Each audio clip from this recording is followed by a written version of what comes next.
السلام عليكم ورحمة الله. أنا آلاء العش. النهاردة إن شاء الله هيكون روتين حماسي جدا جدا بعد بقى فترة التعب والعيا. الحقيقة إن أنا لسه ما تعافتش 100%، ولكن خلاص يعني أول ما قدرت إن أنا جسمي ما يبقاش مكسر قوي. مجرد بس الأعراض دلوقتي كحة والصدر متعوب تعبان شوية. ف ما قدرتش بصراحه ان انا خلاص بقى اسيب الشقه كده، خاصه الريسبشن بالذات كان متساب بقاله فتره كبيره. حتى الغسيل زي ما انتم شايفين ما كنتش بقدر ان انا انشره بره، فكنت بحطه كده على الكنبه علشان ينشف. يعني انا ما كنتش بقدر اتحرك تماما. فاول ما قدرت ان انا يدوب اقوم، خلاص قلت لازم بقى اقوم اعمل تنظيف عميق وقوي جدا للريسبشن كله، لانه انا ما عملتش تنظيف عميق قبل العيد لظروف كتير. فقررت ان ابدا اعملها دلوقتي، وبدات بالريسبشن لان ده اكتر مكان انا ببقى مرتاحه نفسيا وهو نظيف. اولا لانه دخلت البيت، ثانيا ده لما ببقى كده عايزه يعني اقعد في مكان هادي واستجم بيبقى في الريسبشن. ف ده اول حاجه بدات بيها. فطبعا لميت كل الغسيل اللي كان على الكنبه كده واللي لسه مبلول نشرته، وبدات بقى ان انا امسك كده حاجه حاجه. اول حاجه الم اي لعب، اي حاجات واقعه في الارض، وبعد كده اكنس كويس. وعايزه اقول لكم ان انا يعني حركه التنظيف العميق دي قد ايه هي مهمه، لاني اكتشفت كارثه انا ما كنتش اتوقعها ابدا ابدا ابدا. هتشوفوا دلوقتي معايا في الفيديو. يعني فعلا انه احنا نعمل تنظيف عميق كل فترة، حتى لو كل 4 شهور 5 شهور، حتى لو مرتين في السنة. بس دي ضرورية قوي، لانه بيبقى في اماكن مهما بننظف من على الوش كل يوم. يعني انا ريسبشن والاوضة دي بمسحها دايما، لكن بيبقى في كده اجزاء في الاركان بيبقى مثلا محطوط فيها حاجة، مركون فيها حاجة لفترة. فما بنيجي ننظف التنظيف اليومي ما بنبدأش بقى ان احنا نقعد نشيل الحاجات اللي في الاركان دي. خلاص احنا بنمسح من على الوش، بنمسح تحت الكنب، بنساوي التراب اللي بنمسح التراب، وبنساوي المفروشات من على الوش وخلاص. لكن التنظيف العميق بقى اللي بيخليكي بقى تزقي كل العفش، ولو في سجاد مفروش بتشيليه وبيتغسل ولو في شبابيك محتاجة تتغسل، الكلام ده كله يعني بينظف فعلا وبيفرق فعلا. لانه ممكن نكتشف اماكن احنا اصلا مش بنشوف فيها تراب ولا بناخد بالنا قد ايه الاماكن دي متبهدله. بس فاللي انا عملته، اللي انا بدأت ان انا بعد ما كنست كويس، علشان طبعا ما ينفعش نكب ميه وفي تراب او اي عفرة في الارض علشان ما تبهدلش الدنيا. انا ما كانش فيها حيل برضو ان انا يعني اكب ميه وصابون وامسح وكده وابهدل الشقه كلها مره واحده، لا. انا بقيت بزهزح مكان مكان واكنس تحته. وبعد ما اكنس كويس المكان اللي زقيته، فببدأ بقى امسح بالموب اللي انا وريتها لكم قبل كده، اللي هي فيها سبراي منها فيها دي. بصراحة بتسهل معايا جدا، ما بستهلكش فيها مية كتير، ما بترغيش مني، ومجرد ما بمسح بيها بتنضف، وفي نفس الوقت الارض بتنشف في ساعتها، لان بتبقى كمية المية اللي استخدمتها بسيطة يدوب على قد المسح والمادة اللي مسحت بيها. ساعات بستخدم فريدة، منظف فريدة، مش المعطر السبراي، بيبقى فيه منظف كده مركز برضو بيتحط غطا منه على المية. او ما بفضلش جنرال قوي في المسح السريع ده عشان بيبقى نسبة الصابون فيه عالية. او ان انا بستخدم كلوروكس الوان. ليه كلوروكس الوان؟ عشان لو بالصدفة او بالغلط جه على اي قماش ما يبوظليش القماش. كلوروكس الالوان امن على اي اقمشة، ستارة نازلة في الارض بتاع، ما يبوظهاش لو كلور عادي. فبستخدم كلوروكس الوان، وكمان بتبقى ريحته معقولة وبيرغي رغوة معقولة، فبينظف وبيعقم وبيعمل ريحة كويسة، وفي نفس الوقت مش بيبهدل الدنيا زي الحاجات اللي بيبقى فيها صابون قوي. فانا قلت بقى مع التنظيف العميق ده عايزه ايه اغير كده واحرك. انا دايما بحب حركه العفش، ما بحبش الحاجه ثابته في مكانها. قدر الامكان طبعا في اماكن في البيت زي مثلا غرفة النوم دي بيبقى صعب ان احنا نحركها، لان بيبقى كل حاجة فيها تقيلة جدا، رغم ان انا عملت فيها حركة من فترة تقريبا كنت شاركتها معاكم في فيديو قديم.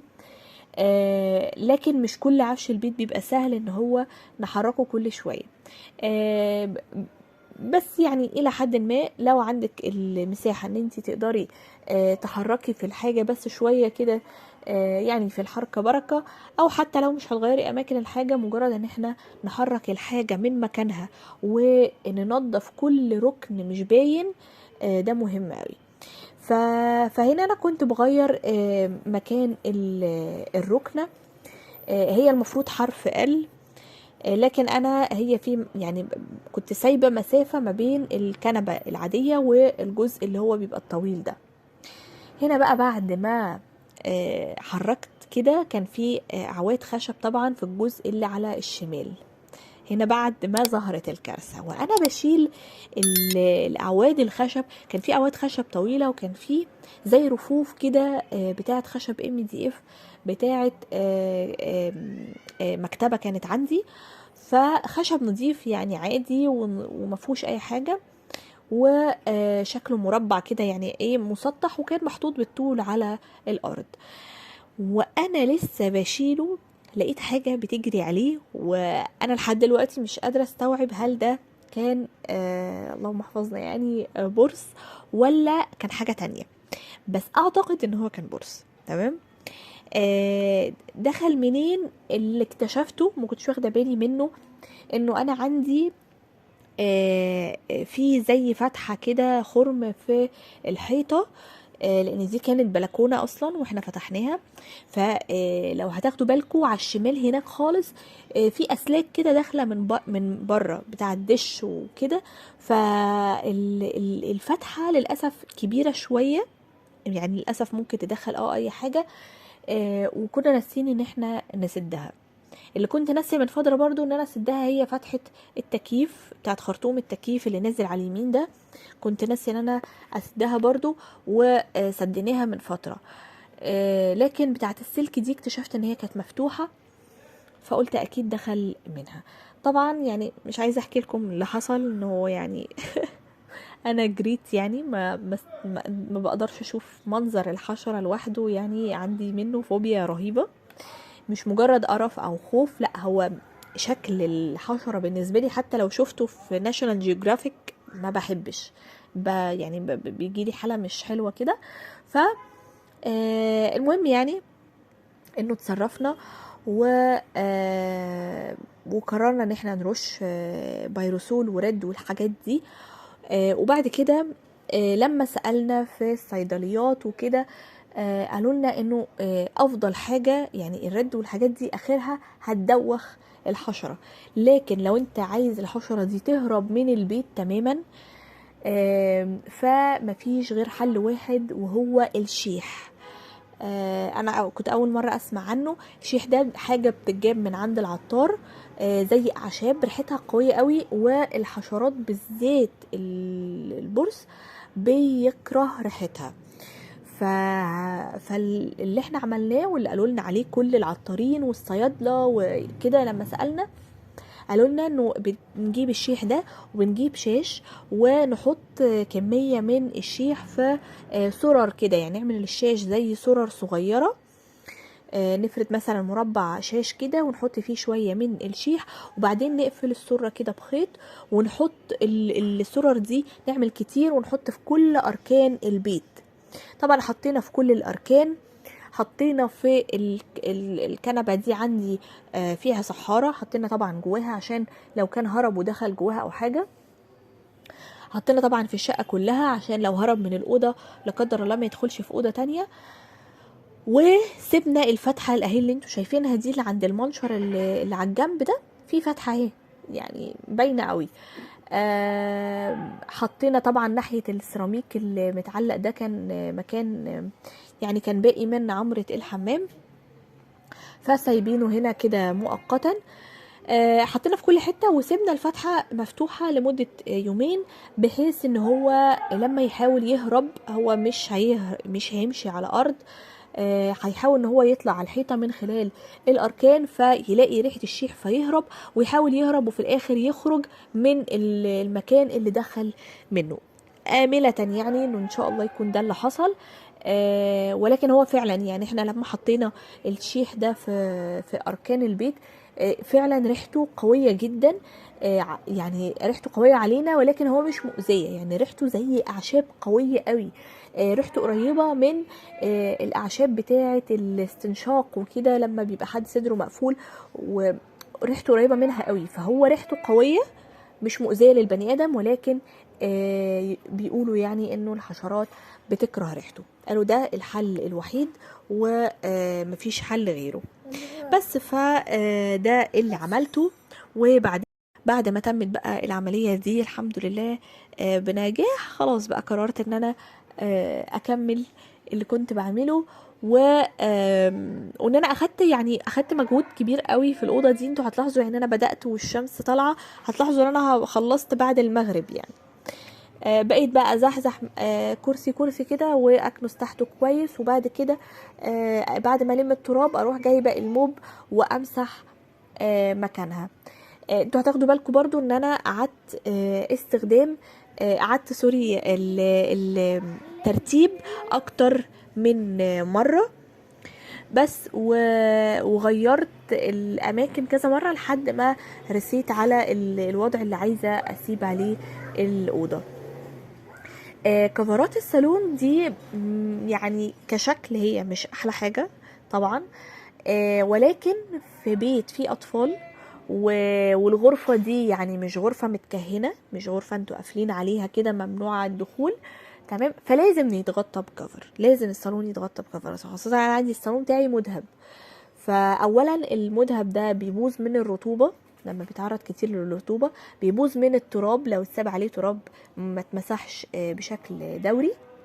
انا هنا بصوا كنت حاطه ترابيزه الكمبيوتر دي جوه، هنا كنت غيرتها بقى وايه وطلعتها تاني علشان غيرت الاماكن تاني، وبدات بقى امسح كل الحاجه اللي اتمسحت. فكفر الصالون ده ضروري لو بيت فيه اطفال وانتوا بتتعاملوا في البيت، يعني احنا عادي مفيش اوضه ممنوع الدخول فيها يعني، لا بنحب نقعد جدا في الاوضه دي. ما بتبقاش بنفس قدر البهدله اللي بيبقى مثلا في اوضتهم جوه والاكل وكده، لا، ولكن ممكن يصادف طفل في ايده شوكولاته، في ايده شيبسي، في ايده اكل.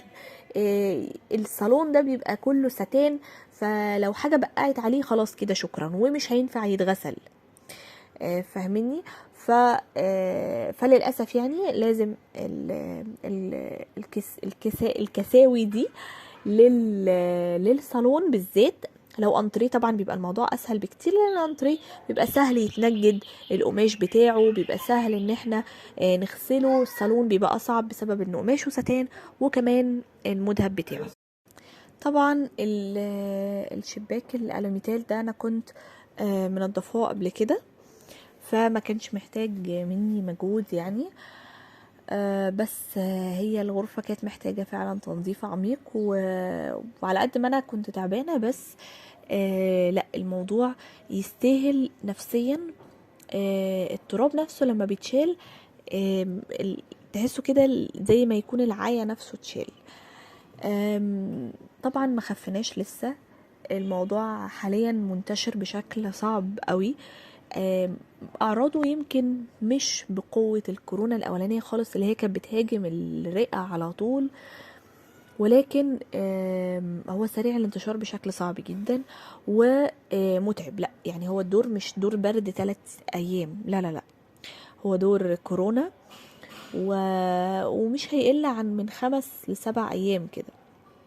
انا هنا بس كنت بشيل الحاجة في صحارة الكنبة وخلاص بقى، يعني بعد ما مسحت كمان رحت ماشية على السيراميك كده بالمكنسة، زي ما انتوا شايفين فيه ايه، في سرة بيضة كده ناحية الباب، في الكورنر بتاع الباب، هي دي من الشيح حطيناها في كل الاركان.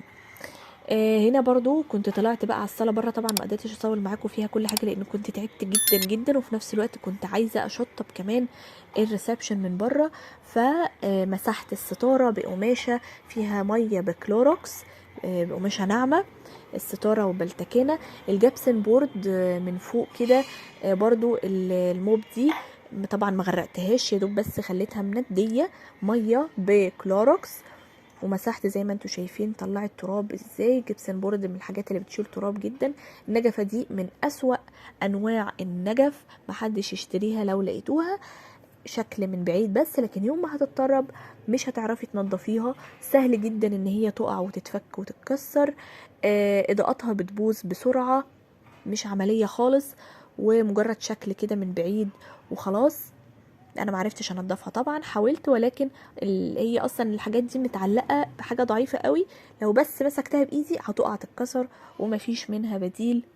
يعني الموضوع مش سهل. وهنا الحمد لله كنت خلصت زي ما قلت لكم، بس انا لمعت التراب وكنست الارض ومسحت بالموب، ومسحت الستاره بقماشه ناعمه بيها ميه وكلوروكس، وبس كده الحمد لله كنت خلصت.